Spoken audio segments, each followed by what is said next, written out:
Hello नमस्कार। आज है 5 जुलाई। पूरे वीक के करंट अफेयर को हम रिवीजन करेंगे इस छोटे से वीडियो में। देख लेते हैं 1 जुलाई से 5 जुलाई तक क्या कुछ इंपॉर्टेंट है एग्जाम पॉइंट ऑफ व्यू से। चलिए डिस्कशन स्टार्ट करते हैं। सबसे पहले हम डिस्कस करेंगे जो भी अपॉइंटमेंट्स हुए हैं अभी इस रिसेंट के टाइम पीरियड में। तो धीरज सेठ, आपको याद रखना है, चीफ ऑफ हमारे आर्मी स्टाफ अभी नियुक्त किए गए हैं। जनरल NS राजा सुब्रमणी जो कि हमारे CDS हैं, वेरी इंपॉर्टेंट, आपको ये याद रखना है नाम, इवन सारे नाम याद रखने हैं। एयर मार्शल आशुतोष दीक्षित जो कि हमारे vice chief of air staff हैं। एयर मार्शल तेजिंदर सिंह जो कि हमारे क्या है CISE यानी कि defence staff 2 chairman chief of staff committee, है ना। तो ये आपको याद रखना है। As such exam point of view से कुछ भी छोड़ना नहीं, कभी कुछ ऑप्शंस भी काम कर जाता है ये सब सारे नाम याद रखने पर। तो हम अगर नेगेटिव ऑप्शंस को एलिमिनेट कर लेते हैं तो अपने आप हमारे पास सही ऑप्शंस, जो सही आंसर है वो आ जाता है। अब देखिए विक्रम जो मिस्री हैं उनका 1 साल का एक्सटेंशन बढ़ा है, वो फॉरेन सेक्रेटरी है भारत में। आपको 2027 तक जो है फॉरेन सेक्रेटरी का नाम आपका रखना विक्रम मिस्री। तुषार मेहता ना जाना पहचाना नाम है, कई बार आपने सुना होगा। 3 साल के लिए फिर से रीअपॉइंट हुए हैं, सॉलिसिटर जनरल ऑफ इंडिया है। पॉलिटी आपने पढ़ा होगा तो सॉलिसिटर जनरल पता होगा आपको। राजेंद्र कुमार, चूँकि देखो ये वीकली रिवीजन है और हमें जल्दी से बहुत सारे MCQ रिवाइज करने हैं, दैट्स वाई हम जो है बहुत रैपिड मैनर में इसको डिस्कस करेंगे। एंड जो रेगुलर क्लासेस होंगे उसमें हम लोग चीज़ों को बहुत डिटेल से डिस्कस करेंगे जैसे मैं करती आई हूँ। And guys one more thing, अगर यहाँ तक आप देख चुके हैं तो आपको करना क्या है, चैनल को लाइक एंड सब्सक्राइब करना है और बने रहना है। देखना है किस तरह कंटेंट है और कितना important exam point of view से जो भी चीज़ें होती हैं वो सारी चीज़ें आपको यहाँ पे मिलेंगी। But what you have to do, you have to keep patience, right now. Rajendra Kumar सोबू जो है वो गिवन एडिशनल उनको चार्ज दिया गया है। वो अभी यूको बैंक के जो भी बैंकिंग GA के लिए करते हैं उनको बहुत इंपॉर्टेंट याद रखना है। MD है, CO हैं, है ना। तो राजेंद्र कुमार साबो एडिशनल चार्ज है उनके पास। सोमनाथ घोष अपॉइंटेड हैं। कहाँ के लिए क्या है देखो भाई, हाई कमिश्नर ऑफ इंडिया, है ना, टू मलेशिया। हाई कमिश्नर जो है, अब ये टर्म क्यों यूज़ करते हैं आपको पता होना चाहिए। थोड़ा सा मैं बैकग्राउंड बताती हूँ, बहुत ज़्यादा नहीं डिस्कस करेंगे। देखो हाई कमिश्नर जो होते हैं ना, जो भी कंट्री आपके जो ब्रिटिश के गुलाम थे, ब्रिटेन के अंडर में जो भी आते थे, वो उनके यहाँ जितने भी आप ऑफिशियल्स होते हैं वो हाई कमिश्नर कहलाते हैं, ठीक है। तो एक चीज़ थोड़ा सा ध्यान में रखना है, बाद बाकी चीज़ें सेम ही हैं। और उमेश V वाघमरे अपॉइंटेड हैं, आपके सेक्रेटरी हैं department of science and technology के। प्रदीप कुमार त्रिपाठी, उनको 1 ईयर का एक्सटेंशन मिला है, Lokpal of India, secretary Lokpal of India. तो very important, Lokpal of India, Lokpal bill आपने जाना होगा।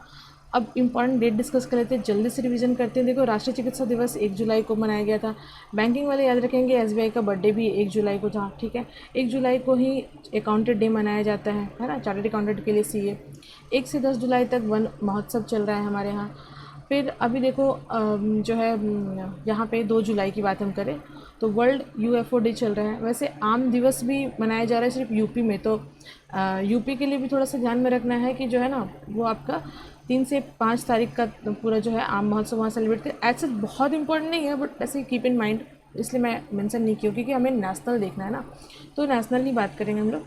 और जुलाई को देखो 2 जुलाई को UFO हो गया, 3 जुलाई को international plastic bag free day हो गया, 4 जुलाई को US का इंडिपेंडेंस है, 5 जुलाई को ऐसा कुछ है नहीं, बस वीकली रिवीजन है, कीप इन माइंड। देखो पहला जो क्वेश्चन हमारे सामने है, अभी रिसेंटली लॉन्च किया गया है VV ग्राम इनिशिएटिव, ठीक है। ये किससे संबंधित है, किस सेक्टर से संबंधित है? डिजिटल बैंकिंग, है ना, गवर्नेंस से, मतलब विलेज गवर्नेंस से, ऑर्गेनिक फार्मिंग से, या जो रूरल एरिया में जो पर्यटक आते हैं उनसे संबंधित है। आंसर क्या होगा? सिंपल, आपको याद रखना है, विलेज गवर्नेंस से संबंधित है। अब ये VV का मतलब ही है विकसित भारत, है ना। VV ग्राम का मतलब विकसित भारत गारंटी फॉर रोजगार एंड आजीविका मिशन, ग्रामीण को बोलते हैं, VV ग्रामीण बोला जाता है। और ये आपको याद रखना है, ये एडिशनल एक तरह से अपने आप में ही MCQ है, फुल फॉर्म याद रखने पे। चलो जल्दी से आगे बढ़ते हैं। 7वां है ना, नेशनल वाटर अवार्ड जो है वह किस मिनिस्ट्री के द्वारा लॉन्च किया गया है? तो नाम से समझ में आ रहा है, जल शक्ति मंत्रालय। जल शक्ति मंत्रालय इज़ वेरी इंपॉर्टेंट और ये न्यू मंत्रालय है, कोई बहुत पुराना नहीं। 2019 में जो है जल शक्ति मंत्रालय लॉन्च किया गया था और इसका ऑब्जेक्टिव है हर घर जल। नाउ अभी देखो रिसेंटली एमओयू साइन हुआ है किसके बीच में, भारत और कौन से कंट्री के बीच में, तो सऊदी अरेबिया के बीच में। हमने इसको डिटेल से डिस्कस किया था 1 तारीख की वीडियो में। अब मानस पोर्टल रिसेंटली लॉन्च किया गया है भारत सरकार के द्वारा। ये किससे संबंधित है, साइबर सिक्योरिटी, ड्रग एब्यूज़ को रोकने के लिए, प्रिवेंशन के लिए, drug abuse prevention, artificial intelligence और या डिजिटल पेमेंट्स। तो आपको क्या लगता है, देखो इसका सिंपल सा आंसर है, ड्रग एब्यूज़ को रोकने के लिए ये लॉन्च किया गया है। और इसकी नोडल मिनिस्ट्री जो है वो सोशल जस्टिस एंड एम्पावरमेंट है। 2020 में लॉन्च किया गया था नशा मुक्ति अभियान, नशा मुक्त भारत अभियान के तहत। रिसेंटली अगर हम बात करें तो गवर्नमेंट ऑफ इंडिया ने रिसेंटली स्टार्ट किया है नॉमिनेशन फॉर प्रधानमंत्री राष्ट्रीय बाल पुरस्कार 2026। तो दिया कब जाता है राष्ट्रीय बाल पुरस्कार 2026, पता है आपको, जनवरी के में ही दिया जाता है, 26 जनवरी को। कौन देता है, राष्ट्रपति देते हैं। इसके नामांकन के लिए उम्र क्या होती है ये पूछा जा रहा है, तो आंसर क्या, 18 साल। देखो मिनिस्ट्री कौन सी इससे संबंधित है, तो ministry of women and child development.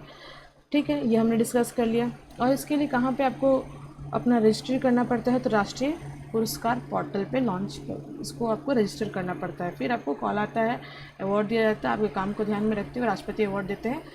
चलिए डीएसी के बारे में जानते हैं। DAC is very important. थोड़ा सा बैकग्राउंड आ जाता है। डीएसी जो है ना, ये काम क्या करती है, डिफेंस एक्विजिशन काउंसिल, ये काउंसिल है, ये ना आखिर कारगिल युद्ध के बाद बनाया गया था भारत में। कारगिल का युद्ध खत्म हुआ उसके बाद बनाया गया था कि जो भी डिफेंस से रिलेटेड मामले हैं, जैसे कुछ चीज़ परचेज करना है, कुछ प्रोक्योर करना है, कौन से देश में क्या हो रहा है, कितना बजट लगेगा, बस उनका काम यही देखना है। तो अभी ये देखा जा रहा है कि इनके पास है ना कितना कैपिटल एक्विजिशन इन्होंने प्रपोज़ल दिया है डिफेंस सेक्टर में, मतलब डिफेंस सेक्टर में खरीदारी करने के लिए कितना का प्रपोज़ल इन्होंने दिया है, 52,000 करोड़। किसी भी देश का जब डिफेंस बजट बढ़ता है ना, मतलब समझिए बात कुछ और है ना, और डिफेंस बजट अगर कम है तो समझिए बात कुछ और है। बात कुछ और का मतलब अगर डिफेंस बजट बढ़ रहा है तो देश जो है बहुत अलग मायनों में सशक्त बन रहा है, और हमारा डिफेंस बजट पहले के कंपैरिजन में बहुत बढ़ रहा है। अब हमें बस ये देखना है कि डिफेंस बजट के साथ हेल्थ बजट और एजुकेशन बजट, ये सब भी अगर हमारा अच्छा हो तो बहुत ही आगे अच्छा होगा। बट ये आरंभ है, आगे भी बाकी है। बात कर लेते हैं डीएससी के बारे में। तो हमने देखा कि इस्टेब्लिश हुआ 2001 में, ये आता है मिनिस्ट्री ऑफ डिफेंस के अंदर। पर्पस क्या है, वही कैपिटल प्रोक्योरमेंट्स, जो भी डिफेंस से रिलेटेड है इक्विपमेंट्स, उनको ध्यान में रखना है। एग्ज़ाम के लिए आपको डीएससी का फुल फॉर्म याद रखना। डीएससी का काम है डिफेंस का परचेज करना। और आपको ये देखो है ना, मतलब आर्म फोर्सेस के लिए मॉडर्नाइजेशन के लिए डिफेंस प्रोक्योरमेंट का काम करते हैं। ये ना टर्म न्यूज़ में है, तो मैं सोची कि इस पर एक एमसीक्यू बना देती हूँ ताकि वो आपको बहुत काम आए। फ्रेंड सोरिंग, क्योंकि अभी जब से यूएस के साथ विवाद चल रहा है, इवन यूएस ही नहीं, जब से इज़राइल के साथ अन्य गल्फ़ नेशन का या ईरान के साथ जो भी रिलेशंस है गल्फ़ नेशन का आपस में, जिस तरीके से चीज़ें चेंज हुई है ना, ये टर्म बहुत चल रहा है। तो फ्रेंड सोरिंग का क्या मतलब होता है, तो फ्रेंड सोरिंग का सिंपल मतलब होता है shifting supply chain to trusted partner. मतलब एक देश अगर दूसरे देश से बहुत ही अच्छा संबंध है, व्यापार चल रहा है, लेकिन एक सर्टेन टाइम पे ये देश इसको धोखा दे देता है या दे सकता है, तो उस टाइम पे ये ए जो है वो सी के साथ फ्रेंडशिप कर सकता है और अपने चीज़ों को प्रोक्योर कर सकता है, रिलेशन बूस्ट कर सकता है। तो ए का सी के साथ जो हुआ ना, ये फ्रेंड सोरिंग हुआ। ठीक है, थोड़ा सा रिलेटेड टर्म भी देख लेंगे हम लोग, जैसे ऑफ सोरिंग होता है अगर हम लोग इकोनॉमी के मामले से बात कर रहे हैं। अभी ज्योग्राफी वाला मत समझ लीजिएगा, है ना। तो ऑफ सोरिंग का मतलब होता है दूसरे देश में उत्पादन करना, है ना, अदर कंट्री में उत्पादन करना। नियर सोरिंग का मतलब होता है कि अपने आसपास के पड़ोसी कंट्री में उत्पादन करना। फ्रेंड सोरिंग का मतलब मित्र देश जो है, फ्रेंड कंट्री जो है, उनमें उनसे उत्पादन करना, चीज़ों को लेना देना। और रीशोरिंग का मतलब होता है रिटर्न टू होम, मतलब कहीं अगर बाहर उत्पादन कर रहे थे, फैक्ट्रीज थी आपकी, तो आप अपने देश के अंदर फैक्ट्री लगा रहे हैं। सुप्रीम कोर्ट ने रिसेंटली अभी जो है वो कहा है कि जो जुडिशियल प्रोसीडिंग होती है उसमें एआई का बहुत ज़्यादा यूटिलाइजेशन हो रहा है। चलो मैं आंसर ही बता दी क्वेश्चन पढ़ते पढ़ते। तो सुप्रीम कोर्ट ने एआई का जो है यूज़ नहीं, एक्सेसिव यूज़ हो रहा है, मिसयूज़ हो रहा है, सॉर्ट ऑफ कहें तो किस क्षेत्र में हो रहा है, तो जुडिशियल जो प्रोसीडिंग हो रही है, ऑब्वियस सी बात है एआई का यूज़ तो हर जगह ही हो रहा है। तो सुप्रीम कोर्ट किस चीज़ पर रोक लगाएगी, सब बैंकिंग तो सुप्रीम कोर्ट के क्षेत्र में आता नहीं, अनटिल अनलेस जब तक कि कोई मतलब लीगल केस ना बने। मेडिकल रिसर्च में तो रिसर्च में तो ऐसे ही ऑप्शंस एलिमिनेट हो जाते हैं, है ना, इलेक्शन कैंपेन्स में। तो याद रखना जुडिशल प्रोसीडिंग जो कि 141 आर्टिकल के तहत आता है, सुप्रीम कोर्ट से रिलेटेड है, सुप्रीम कोर्ट का जो जुडिशल प्रेसिडेंट है उससे संबंधित है। रिसेंटली निम्हांस ने डेवलप किया है डेटाबेस, ये किससे संबंधित है?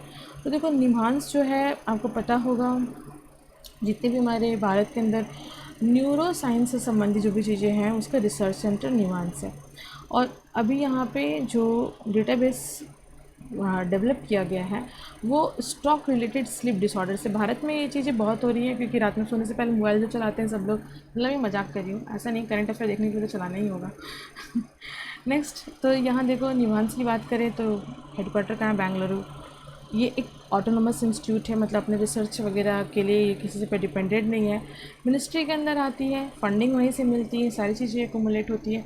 आगे बढ़ते हैं, जापान एंड इंडिया ने रिसेंटली जो है वो हम देखेंगे कि इंडो पैसिफिक क्षेत्र में विकास की दृष्टि से, है ना, अपनी प्रगति की दृष्टि से जो है वो किस चीज़ को, मतलब किस चीज़ का कमिटमेंट किया है, एक तरह से कहें भारत और जापान की बात हो रही है ना। India and Japan recently retreated their commitments to which Indo Pacific vision. ठीक है, तो आंसर क्या होगा? SAGAR, Indo Pacific economic corridor, free and open Indo Pacific और ब्लू पैसिफिक स्ट्रैटेजी। आंसर होगा FOIP, that is a free and open Indo Pacific. Bharat और Japan, देखो भारत और जापान का रिश्ता बहुत पुराना है, हर तरीके से बहुत सारे ओल्ड चीज़ें हैं, लेकिन जो भी रिसेंट है वो आपको याद रखना है, free and open Indo Pacific. लेकिन हम इससे क्या और रिलेटेड MCQ बनेगा वो देखना बहुत ज़रूरी, बहुत सारे क्वेश्चन यहाँ बनने की संभावना है, तो इसको हम लोग कवर करेंगे और जल्दी से कवर करेंगे। तो देखो पहले तो देखो कि जो हमारा आंसर है वो तो वो हो गया, जो सागर ऑप्शन था ना, मैरीटाइम रीजन का जो सागर ऑप्शन था, सागर से अपने आप ही एक क्वेश्चन बन सकता है, फुल फॉर्म तो इम्पॉर्टेंट है, security and growth for all in the region. Blue Pacific से एक अलग क्वेश्चन बन सकता है।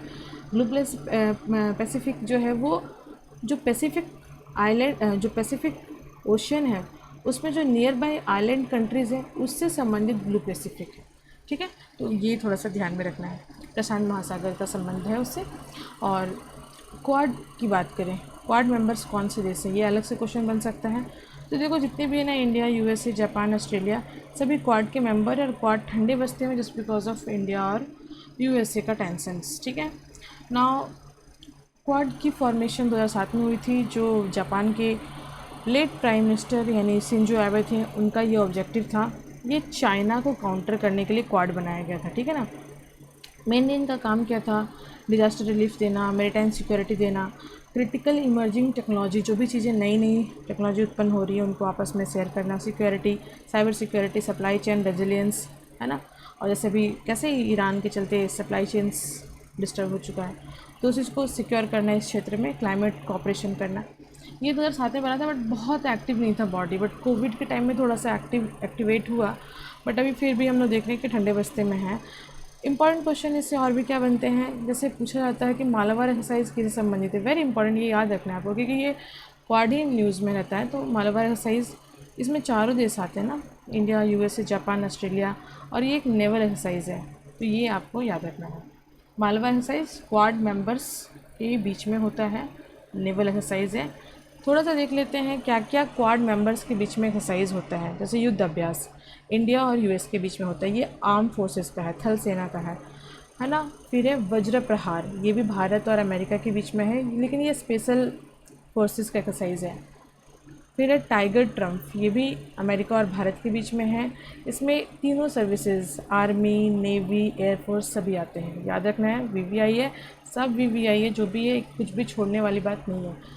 फिर है धर्मा गार्डियन, तो ये जो धर्मा गार्जियन या गार्डियन बोलिए, इंडिया और जापान के बीच में होता, आर्म फोर्सेस के लिए है। फिर है GMAX, that is a Japan India maritime exercise, तो नाम में ही है, तो इंडिया और जापान के बीच में नेवल एक्सरसाइज है। वीर गार्डियन जो है इंडिया और जापान के बीच में है, ये एयरफोर्स का है। और मालाबार तो सभी का है, हमने देखा। बहुत सारे क्वेश्चन बन सकते हैं, याद रखिएगा। हमने DSC के बारे में डिस्कस किया था, हमने वहाँ पे एक क्वेश्चन हमारा मिस हो गया था, जो कि ये पूछा जा सकता है आपसे कि DSC का अध्यक्ष कौन होता है? क्या पीएम होते हैं? नहीं। डीएसी जो है वो अपने आप में तो ऑटोनोमस बॉडी है, ठीक है, मिनिस्टर ऑफ डिफेंस के अंदर आती है, लेकिन जब भी उसकी मीटिंग होती है तो उसकी मीटिंग को चेयर डिफेंस मिनिस्टर करते हैं। तो ये था आज तक का करंट अफेयर्स जो वीकली है, और जो भी अपॉइंटमेंट है, डेट्स है, वो सब आपको याद रखने हैं।